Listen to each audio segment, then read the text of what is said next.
Hello universe. This is the theory of everything discovered by physicist Prince Jessii. Our break is almost over. We are proceeding with biblical proofs, but before that, this is what you've learnt so far. There were two lights used in the creation of this universe. The first is the superior light and the other is the inferior light. The major difference between both lights is the fact that the inferior light fades quickly, it can't exist on its own.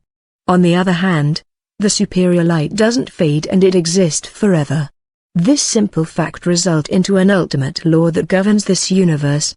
It says for the inferior light to exist forever, it has to be merged with the superior light.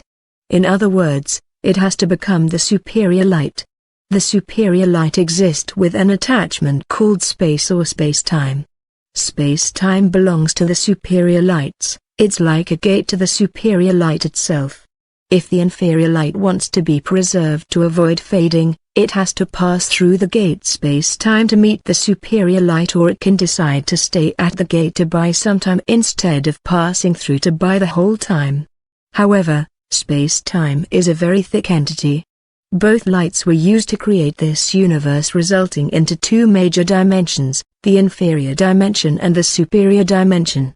An environment of the superior light along with its attachment, space, was placed first before an explosion of the inferior light occurred in that same environment. Thus, everything were merged, fulfilling the ultimate law. The explosion of the inferior light happened in an environment of the superior light along with space-time, which is a very thick entity. Due to its thickness, it enabled the solidification of the inferior light. This theory is for everyone existing in this universe. We try our best to make it understandable, but we also have to include physics. In physics, the superior light is given the name dark energy and the inferior light is given the name electromagnetic radiation. Space is called space-time. We proceed.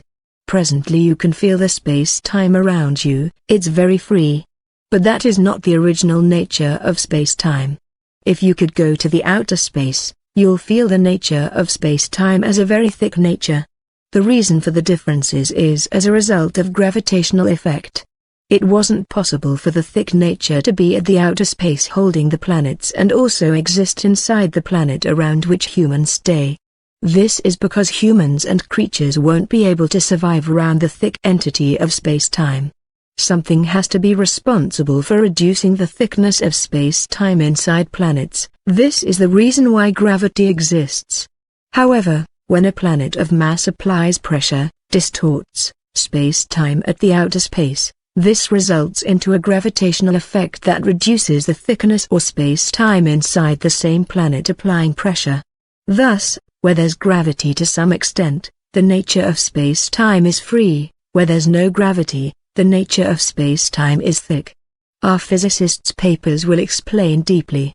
The inferior light, electromagnetic radiation, explosion solidified mainly into planets that contained a combination of water and land. Because Earth was the default planet, extra things like air, vegetations, humans, creatures had to be made. But these things were made from the existing water and land. Air was made from water. Vegetations grew from the lands with the presence of water and air. All these as a result of the solidification are called matter. Therefore matter is just the solidified form of the inferior light, radiation. Unlike any other matter, humans and creatures had life in them. This was because they were joined by the solidified form of the superior light to give them life. The solidified form of the superior light is given the name dark matter. However, humans and creatures have a combo form, a matter part and a dark matter part. Also, the solidification of the inferior light forming planets that contained water and land. This is strange because water and land are very different. However, water was activated by particles of the superior light. Water is 99% of the inferior light and 1% of the superior light. Although, some planets didn't just solidify from the inferior light, they also proceeded to absorb the same inferior light that formed it. These planets are called stars. Thus, if you want to see the inferior light, look at a star, it's exactly the picture of what you see. Presently, Humans have explored deeply inside the lands and have made more advanced types of matter from the natural resources beneath. But also presently humans cannot see or observe the superior light and its forms. If the inferior light and its forms were merged around an environment of the superior light, we should be able to see and observe the superior light and its forms. This means there's something not right with this universe. We can also confirm by observing if things made of the inferior light are fading.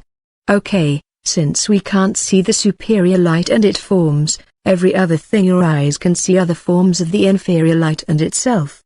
Now check, are these things fading? The answer is yes. Play me on the next episode.